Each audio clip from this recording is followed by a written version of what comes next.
Welcome to an engineering deep dive into the role of capacitors in ceiling fans. We will explore how these small components use phase shifts to create the torque necessary for your fan to start and run smoothly.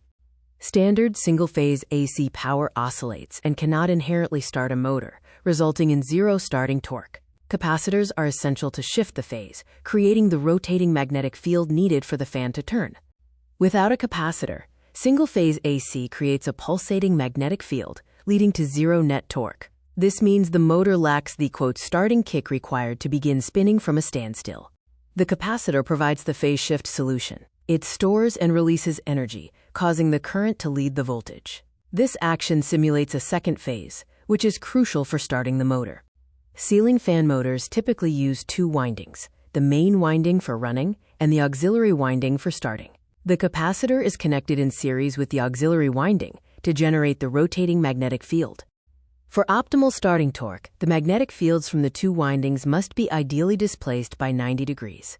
The capacitor is specifically sized to achieve this necessary phase shift, ensuring a smooth start.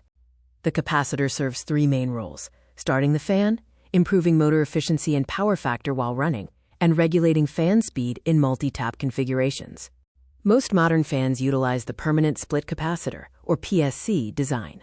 Unlike industrial motors, the PSC capacitor remains in the circuit at all times, making the fan quiet and reliable without mechanical switching. Fan speed is controlled by switching between different capacitor values. Higher capacitance allows more current into the auxiliary winding, increasing the motor's torque and rotational speed. Diagnosing capacitor failure involves several signs. These include a motor hum with no spin, sluggish startup, physical bulging of the capacitor, or the fan only starting after a manual push.